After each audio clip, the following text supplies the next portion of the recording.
Shalom umat pemenang yang luar biasa di dalam Tuhan Yesus. Kita bertemu kembali di dalam renungan singkat dengan tema Who am I? Siapakah aku ini? Tahukah Anda bahwa Anda adalah seorang manusia roh yang mempunyai jiwa dan hidup dalam sebuah tubuh?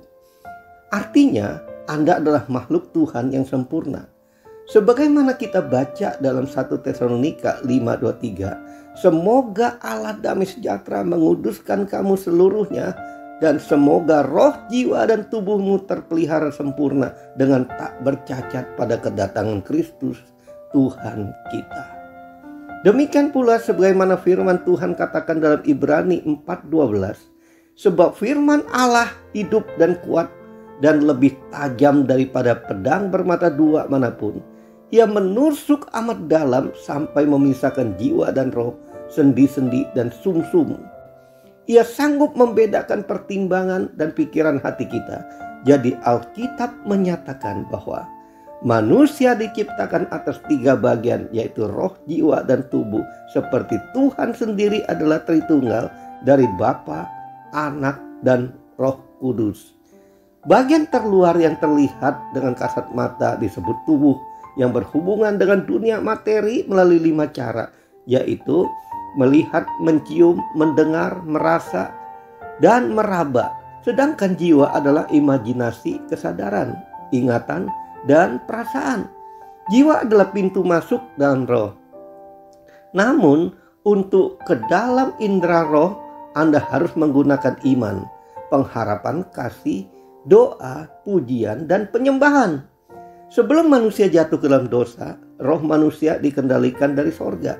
Tapi saat kejatuhan manusia, maka dosa menutup pintu roh, dan roh menjadi mati sampai seorang manusia itu dilahirkan baru.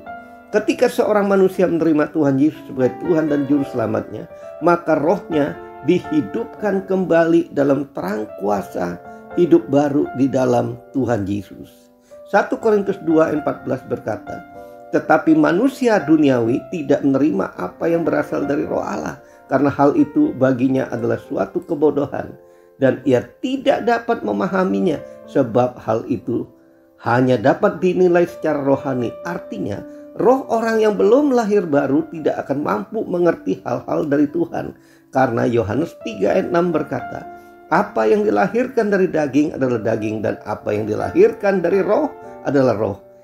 Itu sebabnya dalam Yohanes 4:24 Yesus berkata, Allah itu roh, dan barang siapa menyembah Dia harus menyembahnya dalam roh dan kebenaran.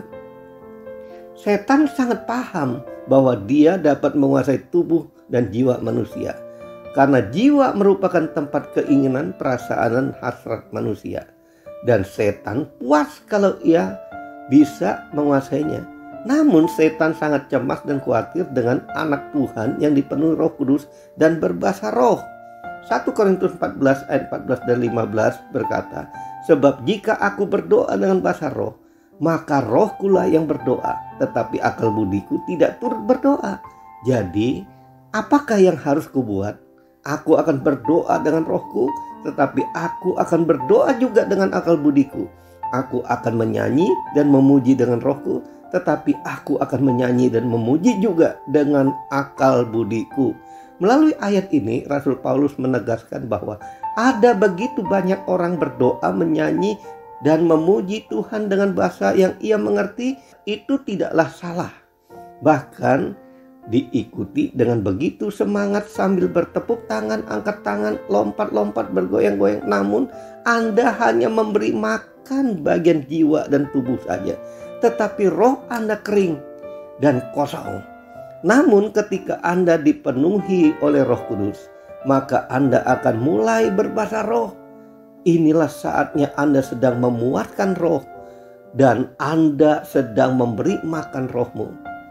Dr. Clark Peterson dari Oral Roberts University melalui penelitiannya mendapatkan bahwa orang yang berbahasa roh akan mengalami peningkatan imunitas tubuh sampai 30-40%.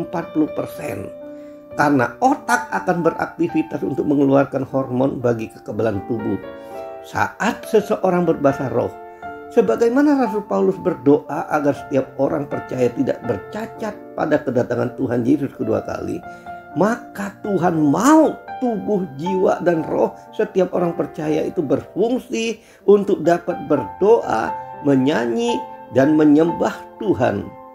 Tuhan tidak ingin umatnya hanya berdoa, menyanyi, dan memuji Dia hanya sebatas tubuh dan jiwa saja. Tetapi Tuhan ingin setiap orang berdoa, menyanyi, dan memuji serta menyembah Dia dalam roh dan kebenaran, yaitu menggunakan bahasa roh. Mungkin ada yang belum dipenuhi dan belum bisa berbahasa roh. Mari ikuti saya berdoa, kata demi kata. Tuhan Yesus, saya rindu. Saya sudah lama menunggu dibaptiskan dengan Roh Kudus, dengan tanda awal berbahasa roh. Namun bagi saya yang telah berbahasa roh tetapi saya masih hidup menjadi batu sandungan, Tuhan penuhkan saya sekali lagi agar saya hidup kudus dan tak bercacat dalam menanti kedatangan-Mu. Dalam nama Tuhan Yesus. Amin.